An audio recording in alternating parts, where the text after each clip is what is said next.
제가 고등부 시절에 있었던 일화입니다. 저는 어릴 때부터 교회를 계속 다니기도 하였기 때문에 교회에 많은 활동을 하는데 거리낌이 없었습니다. 비록 초등학교 4학년 때 교회를 옮기는 일이 있었으나 그때 교회를 옮긴 뒤로 그 교회에서 제 모교회라 할 만큼 많은 신앙생활을 하였습니다. 사역을 하러 전도사가 되기 전까지도 그 교회 청년부에서 많은 활동을 했기 때문입니다. 그렇기 때문에 그 교회에는 아는 친구들이 엄청나게 많았습니다. 친구들만 많이 알았을까요? 선생님, 어른들도 많이 알았습니다. 부모님도 같이 다니셨기 때문에 더욱더 많이 알았습니다.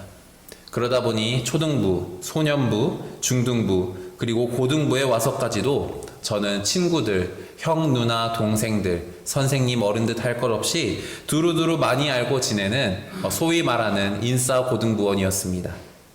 그러다 보니 교회에서 하는 것도 참 많았습니다. 중등부 때 성가대를 시작하면서 성가대 사역을 하기 시작했고요.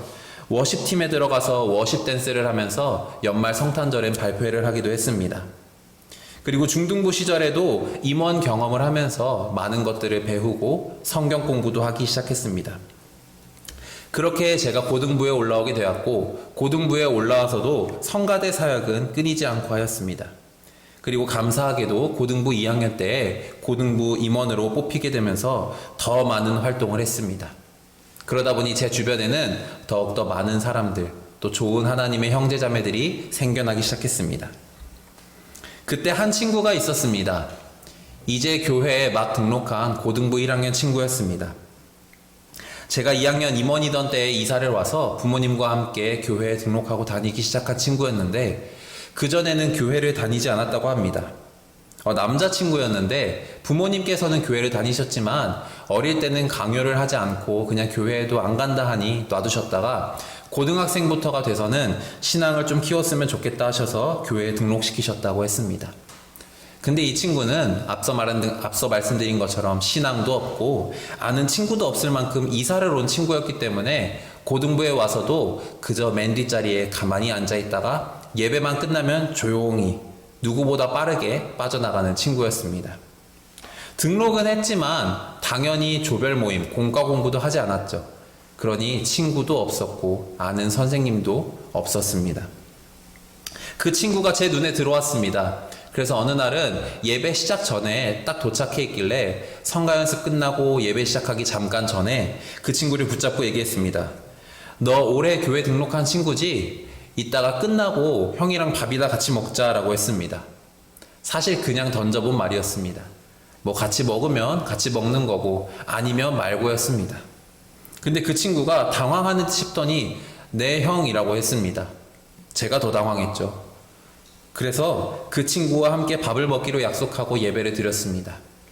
근데 예배 끝나면 어떻게 할까요? 공과 공부를 해야 되는데 앞서 말한 것처럼 한 번도 하지 않았다 보니 자신의 반이 있음에도 선뜻 가지 못했습니다. 그래서 저희 성가대에 그 친구랑 같은 반인 친구가 있길래 챙겨달라고 했고 함께 가서 공과 공부를 했다고 합니다. 약 반년 정도의 시간이 지났었기 때문에 선생님과 다른 아이들은 친해져 있었지만 그 친구는 어색했다고 합니다. 그럼에도 나눔하고 삶을 나누고 성경 공부를 하는데 어려움은 없었다고 해서 또 놀랍기도 했습니다. 그렇게 공과 공부까지 끝나고 함께 밥을 먹으러 갔습니다. 근데 앞서 말씀드렸다시피 저는 친구들도 많았고 또 사람을 좋아했기 때문에 밥 먹으러 가는 무리도 10명 가량 되었습니다. 그래서 그 친구들을 다 모아놓고 그 새로운 친구를 불렀습니다. 오늘 이 친구도 같이 밥 먹자. 근데 또 감사하게도 함께 있는 친구들 모두가 좋다고 하고 같이 갔습니다. 가는 길에도 이야기하고 밥 먹고 같이 카페도 가고 노래방도 가고 즐겁게 하루를 보냈습니다. 그러고 나서 그 다음 주부터는 그 친구가 저에게 먼저 다가와서 인사를 했습니다. 그러더니 하는 말이 형 성가대는 어떻게 해요? 였습니다. 단 한 주 만에 그 친구가 완벽히 바뀐 것입니다. 그 친구도 함께 성가대를 하게 됐고요. 공과 공부도 누구보다 열심히 참여했습니다.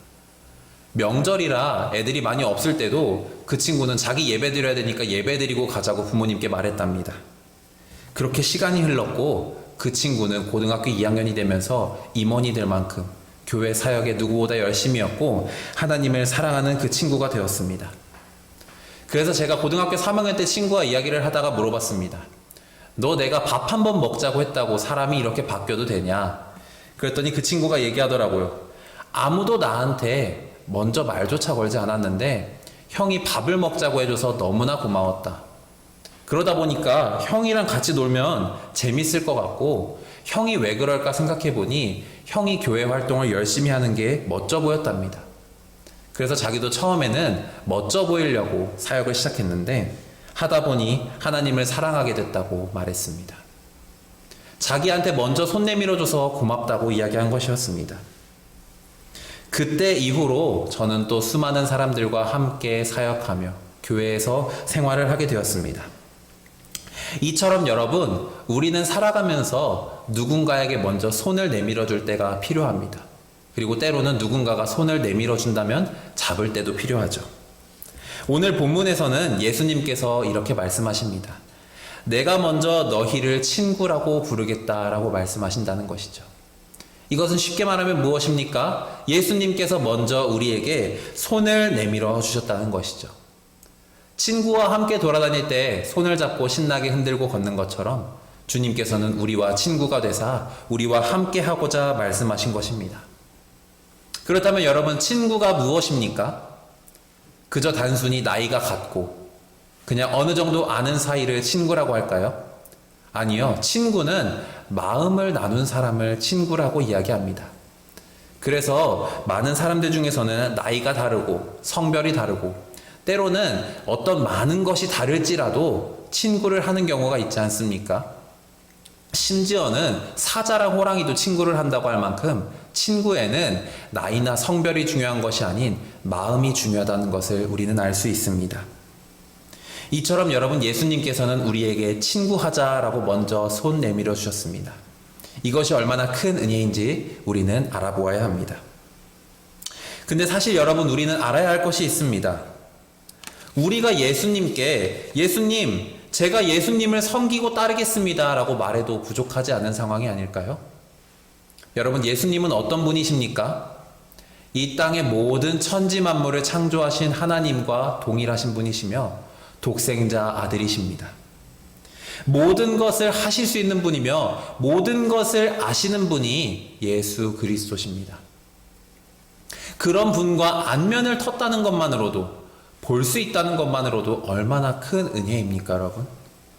그러니 여러분, 사실 우리가 예수님께 가서 예수님, 아니 친구든 뭐든 좋습니다. 예수님과 어떤 끈이라도 이어질 수 있도록, 심지어는 제가 종이 돼도 좋으니, 예수님의 종이 되어도 좋으니 저를 이끌어 주세요라고 말하는 것이 사실 맞지 않습니까? 근데 여러분, 예수님께서는 오히려 우리에게 먼저 친구가 되자라고 말씀하신다는 것입니다. 우리를 종이 아닌 친구로 대하겠다라고 말씀하시는 것이죠. 당시 이스라엘 사회에는 종에 대한 인식이 아주 많았습니다. 종과 주인의 관계, 쉽게 말하면 노예, 아주 만연했습니다. 신분사회가 너무나 강력했기 때문에 이 종을 부리는 것이 당연했습니다. 그런데 여러분, 이 성경 말씀에 나오는 수많은 종들, 이들이 종이 된 이유는 무엇인지 아십니까? 물론 부모가 종이기에 자식도 종으로 태어나는 경우도 있지만 대부분의 종은 죄를 지어서 종이 되었다고 합니다. 빌린 돈을 갚지 못하여 종이 된다거나 살인과 같은 중대범죄를 저질러서 종이 되는 경우가 대부분이었다고 합니다. 그들은 당연히 죄를 지은 종이기 때문에 주인하고 눈을 마주치기는커녕 대화하는 것도 쉽지 않고 그저 시키는 대로 아무런 군말 없이 따라야 하는 최하층 계급에 속해 있는 그런 낮은 대우를 받는 자들이었습니다. 근데 예수님께서는 우리를 이러한 종이라 부르지 않고 친구라 부른다고 하십니다. 왜 여기서 우리를 종이 아닌 친구, 그저 친구라 하셔도 되는데 너희를 종이 아닌 친구라 하셨을까요? 여기에는 우리의 인간의 죄악이 담겨 있기 때문입니다. 하나님이 보시기에, 예수님이 보시기에 우리는 죄인이지 않습니까? 하나님의 말씀에 불순종하며 살아간, 더군다나 당시 이스라엘 백성들은 어땠습니까? 예수님을 부인하는 사람들도 많았고 예수님으로부터 떨어져 있던 사람들, 우상을 섬기고 죄악 가운데 살아가는 사람들이 너무나 많았다는 것입니다. 그렇기 때문에 이들 모두가 하나님 앞에서, 예수님 앞에서 죄인으로서 종의 신분을 가져도 모자라지 않을 만큼 큰 죄를 지은 자들이었다는 것입니다. 근데 이러한 죄인된 우리를, 종인 우리를 종이라 부르는 것이 아니라 친구로서 불러주셨다는 것입니다. 그렇다면 여러분, 그 이유는 무엇입니까? 바로 우리가 예수님과의 친구 관계를 맺음으로써 예수님과 마음의 교제를 하기 원하셨기 때문입니다. 앞서 제가 이야기한 것처럼 친구는 마음을 나누는 것입니다. 자신이 알고 있는 것, 가진 것을 함께 나누는 것이 친구입니다. 예수님께서는 우리와 자신이 가진 것을 나누고 싶어 하셨습니다. 그렇다면 예수님이 가지신 것은 무엇입니까, 여러분? 바로 하나님으로부터 알게 된 것, 복음과 구원의 은혜, 사랑, 이러한 것들을 우리와 나누고자 우리에게 친구가 되자라고 말씀하셨다는 것입니다. 우리는 세상을 살아가며 세상과 교제하는 자들이었습니다. 당시 이스라엘 백성들 또한 다르지 않습니다. 세상에 휩쓸려서 세상이 주는 대로, 세상에서 받을 수 있는 대로 살아가는 그저 세상에 속한 자들이었습니다. 그러나 예수님께서는 그들을 친구라 부르시며 내가 가진 것, 내가 알고 있는 것들을 너희와 나누고자 하니 나와 친구가 되어 이 많은 것들, 하나님으로부터 알게 된 것들을 함께 나누자라고 손 내밀어 주셨다는 것입니다. 바로 복음과 구원의 진리 말입니다. 그렇다면 여러분, 이러한 제안을 받은 이스라엘 백성들, 더 나아가 우리는 어떻게 해야 할까요? 하나님께서 예수님을 통해 우리에게 친구가 되자라고 제안하셨는데, 너무도 기쁘고 행복한 말을 해주셨는데 우리는 어떻게 해야 할까요? 바로 우리는 종의 모습이 아닌 친구로서의 모습으로 예수 그리스도의 부르심에 순종하며 나아가야 할 것입니다. 누군가는 그래도 제가 죄인인데 어떻게 친구가 됩니까? 라고 겸손의 모습을 보일 수도 있지만 때로는 그 겸손이 교만이 될 수도 있습니다. 우리는 우리를 불러주신 주님께 감사하는 마음을 가지고 친구된 마음으로 주님의 부르심에 순종하며 나아가야 합니다. 그렇다면 여러분, 우리가 친구로서 주님께 나아갈 때 종일 때와 가장 다른 모습을 보여야 하는 것은 무엇일까요? 그것은 바로 우리의 삶이 능동적으로 변해야 한다는 것입니다. 여러분, 종이 할 수 있는 것은 무엇일까요? 딱 하나입니다. 주인이 시키는 것. 그것 외에 종이 할 수 있는 것은 아무것도 없습니다. 무엇을 하고 싶다는 생각을 해도 주인이 하지 말라면 못하고요. 하고 싶은 생각이 전혀 없어도 주인이 하라고 하면 해야 되는 것, 그것이 종입니다. 자신의 의지, 생각은 아무런 쓸모도 없고 그저 수동적인 삶만을 살아가는 것이 종의 모습입니다. 그러나 여러분, 친구는 어떻습니까? 이와는 정반대로 자신이 하고 싶은 것을 자신이 친구하고 싶은 사람과 함께 나누기 위해 능동적으로 행하는 사람이 친구입니다. 야, 나에게 좋은 것 있어. 나 오늘 이거 얻었다? 이거 나랑 같이 갖고 놀래? 나 오늘 맛있는 거 얻었어. 이거 나랑 같이 먹자. 나 오늘 좋은 곳을 알았어. 함께 구경하러 가자. 먼저 좋은 것을 나누고 먼저 마음을 나누는 그러한 능동적인 삶을 사는 것이 친구로서의 모습이라는 것입니다. 종으로서 살아갈 때에는 쓸모가 없죠. 능동적인 삶을 살아가면. 수동적인 삶을 살아가야만 종의 모습으로 있을 수 있습니다. 그러나 우리가 친구로서의 모습으로 살아가기 위해서는 능동적인 모습으로 주의 부르심에 순종하며 나아가야 한다는 것입니다. 또한 이 주님께서 우리에게 내미신 손을 능동적으로 붙잡아야 합니다. 주님께서 우리에게 하나님의 것을 알려주시고 우리가 우리 또한 가진 것을 나누며 마음을 교제하는 것처럼 주님께서 우리에게 친구가 되자라고 부르셨을 때 그 손을 함께 맞잡아야 합니다. 여러분, 여러분의 손을 한번 붙잡아 보십시오. 손을 붙잡을 때 한 손만 힘을 주고 잡는다면 금방 풀려버립니다. 누군가가 이 손을 툭툭 치거나 조금만 몸을 흔들어도 풀리는 것이 손이지요. 그러나 양쪽 손 모두의 힘을 주고 꽉 잡는다면 어떻습니까? 그 누가 흔들어도 풀리지 않을 만큼 강력한 힘을 갖게 됩니다. 예수님이 우리에게 먼저 손을 뻗어 우리의 손을 잡아주셨습니다. 또 이제 인터넷 같은 데 그림을 보면 이런 그림도 있죠. 예수님께서는 혹시나 모를 우리의 손을 대비해서 우리의 팔까지 함께 붙잡고 계시는 그런 그림도 있긴 합니다. 아무튼 예수님께서는 우리에게 먼저 손을 내밀어 주시고 우리의 손을 붙잡아 주셨다면 우리도 어떻게 해야 합니까? 그 손을 함께 맞잡아야 합니다. 예수님만 잡는다면요, 세상의 공격이 들어올 때 우리는 쉽게 무너지고 풀려버릴 수 있습니다. 사탄 마귀가 예수님과 손잡고 있는 것을 그저 보고만 있을까요? 방생할까요? 소위 말하는 방생하고, 얜 예수님이랑 손잡고 있네, 그럼 포기해야겠다 합니까? 아니요. 예수님이랑 손잡고 있는 사람을 더 공격합니다. 사실 아무 손도 안 잡고 있는 사람을 사탄 마귀 쪽으로 끌어들이는 게 누가 볼 땐 쉬울 수 있지만 사탄 마귀는 정반대예요. 예수님과 꼭 붙잡고 있는 손을 갖고 있는 사람을 계속해서 공격한다는 겁니다. 예수님이 우리를 붙잡으신 손을 놓게 하려고 한다는 거죠. 그렇다면 우리는 어떻게 해야 합니까? 그 공격을 버티고 이겨내기 위해서, 그 공격을 뿌리치고 물리치기 위해서 어떻게 해야 합니까? 함께 그 예수님이 내미신 손을 맞잡아야 합니다. 예수님이 혼자 잡으실 때에 10의 힘이 있다면 우리도 10의 힘으로 잡으면 20이 될까요? 아니요. 30, 40, 50. 더 큰 힘이 발휘됩니다. 이처럼 여러분, 우리는 능동적으로 예수님의 손을 잡고 살아가는 그러한 삶을 살아가야 할 것입니다. 또한 여러분, 우리는 잊지 말아야 할 것이 하나 더 있다고 제가 말씀 시작할 때 알려드렸습니다. 그것은 바로 예수님께서 우리를 택하여 주셨다는 것입니다.